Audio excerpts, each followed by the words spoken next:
जय श्री राम। हनुमान जी के जन्म की कथा। पौराणिक मान्यता के मुताबिक हनुमान जी का जन्म चैत्र पूर्णिमा में मंगलवार के दिन हुआ था। भगवान श्री हनुमान को पवन पुत्र के नाम से भी जाना जाता है।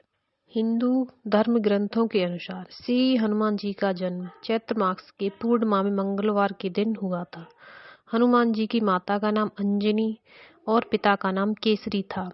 हनुमान जी को संकट मोचन और पवन पुत्र के नाम से भी जाना जाता है। भगवान श्री राम की पूजा आराधना करने से हनुमान जी प्रसन्न होते हैं। वह भगवान श्री राम के भक्तों की हर पीड़ा को दूर करते हैं। ऐसी मान्यता है कि जिस घर में भगवान श्री हनुमान की पूजा आराधना रोज होती है, उस घर में कोई भी नकारात्मक शक्तियों का वास नहीं होता है। क्या आपको पता है कि भगवान श्री हनुमान का जन्म कैसे हुआ? एक बार भगवान इंद्र ऋषि दुर्वासा द्वारा आयोजित स्वर्ग में एक औपचारिक बैठक में भाग ले रहे थे। तब उस समय हर कोई एक गहन मंथन में डूबा था। पुजिक स्थली नाम की एक अप्सरा अनजाने में उस बैठक में विघ्न पैदा कर रही थी। तभी ऋषि दुर्वासा ने उसे ऐसा नहीं करने को कहा। ऋषि दुर्वासा की कही गई बात को उस अप्सरा ने अनसुना कर दिया। यह देखकर वो नाराज हो गए।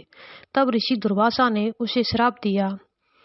कहा कि तुमने एक बंदर की तरह काम किया है, इसलिए तुम उसी प्रकार एक बंदरिया बन जाओ। ऋषि दुर्वासा के शाप की बात सुनकर अप्सरा को अपनी गलती का एहसास हुआ और वो उनसे रोते हुए क्षमा मांगने लगी। अप्सरा ने ऋषि दुर्वासा से कहा कि हे ऋषि, मुझे क्षमा कर दें।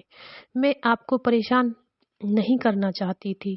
मुझे इस बात का तनिक भी अंदाजा नहीं था कि मेरी ऐसी मूर्खता का मुझे ऐसा परिणाम मिलेगा। ऋषि दुर्वासा ने उसकी विनम्र विनती को देखकर अप्सरा से कहा कि हे प्रिय, तुम रो मत। अगले जन्म में तुम एक भगवान से शादी करोगी, लेकिन वह एक बंदर होगा और तुम्हारा जो पुत्र होगा वह भी बंदर होगा, जो बहुत ही शक्तिशाली होगा। भगवान श्री राम का प्रिय भक्त होगा। यह सुनकर पूजक स्थली ने ऋषि दुर्वासा को नमस्कार करते हुए दिए गए श्राप को स्वीकार किया। तब माता अंजना का जन्म बंदर भगवान विराज से हुआ। तब माता अंजना विवाह योग्य हो गई। तब उनकी शादी बंदर भगवान केसरी से हुई थी। इसके बाद माता अंजना अपने पति के साथ सुखी वैवाहिक जीवन व्यतीत करने लगी। अंजना और केसरी एक शांतिपूर्ण जीवन जी रहे थे। एक दिन शंखबल नामक जंगली हाथी ने अपना नियंत्रण खो दिया और हंगामा खड़ा कर दिया।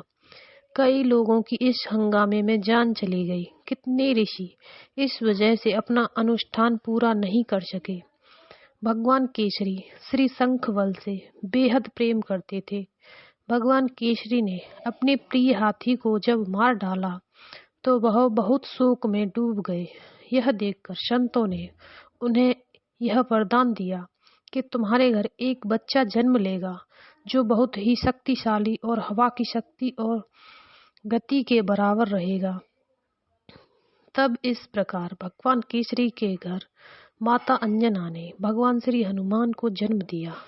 यही उनके जन्म की कहानी है, इसलिए उन्हें अंजनी पुत्र और पवन पुत्र कहा जाता है। बजरंगबली की जय।